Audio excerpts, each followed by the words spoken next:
Now, how do you go about distributing it? Now, I'll want to know more about the sales side of it. How does it happen? Is it completely online? Is it necessary to be present offline at retail stores and have your own, stores, branded stores, malls, supermarkets? How does it happen? Just if you could, share a few thoughts on that.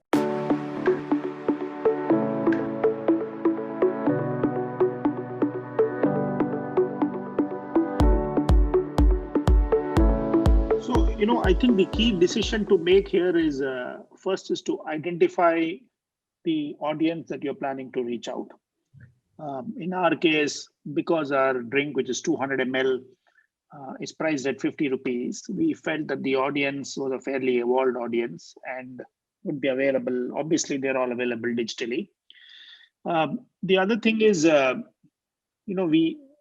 product uses real vegetables, real fruits. We use almonds, cashews, dates, honey or jaggery as a sweetener.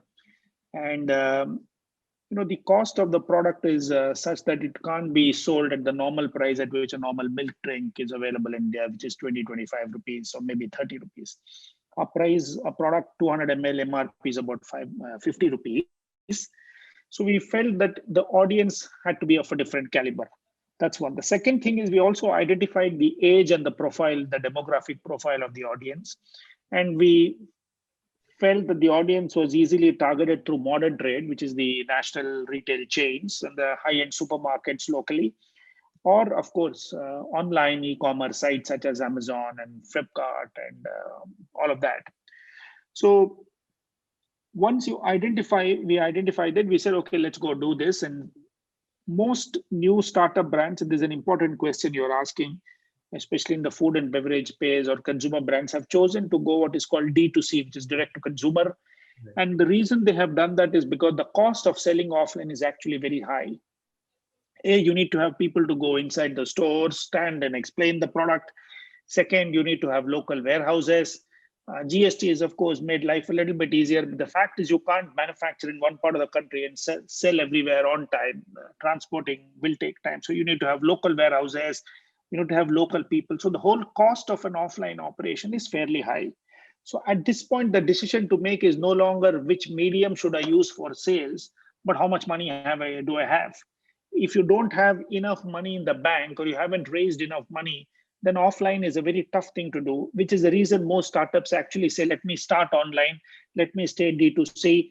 And then when I have some sales, I'll probably also go online e-commerce such as Amazon, Flipkart, and they use offline at the last level when they have enough money. That's a very traditional, safe, and good, solid approach to follow, and I cannot fault that.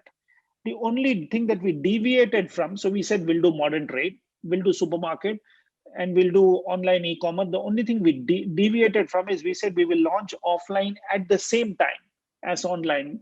And the reason we felt is because new startup brands were primarily focusing on selling it online, we felt that we will be able to establish the fact that we have a healthy product into the target audience using offline very quickly, because in a sense, our competition was not there.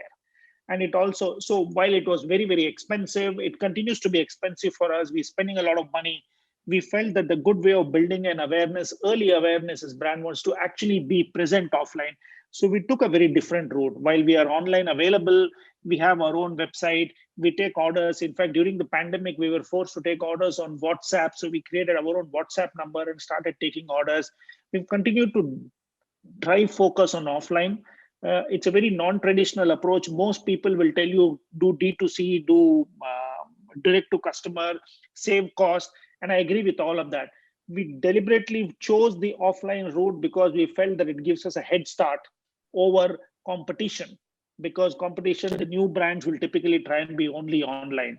The data that you can't get away from, even today, despite all the discussion that we have about e-commerce, online grocery is still less than 2 or 3% of groceries in India, which means 97% of grocery in India continues to be offline.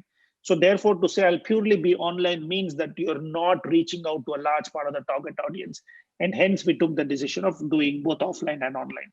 But the question also remains that, whether your target customer is in that 2 to 3% that is buying online. That's also an important question. And if, say, 75% of your consumer is in that top 2 to 3%, then I think you will by all means have to go online, right? So we've gone offline. I'm not saying we went only offline. We Right. continue to be online and offline. So you're right. So the only thing that I can now state with a whole lot of confidence is there is no longer an online or an offline consumer. I think those days have changed. Okay. When we started doing e-commerce in 99, early 2000, there was an online consumer. Now she's no longer an online consumer. She's now a consumer. She'll shop online. She'll shop offline. It doesn't matter. Wherever she gets value, she gets convenience, she will go.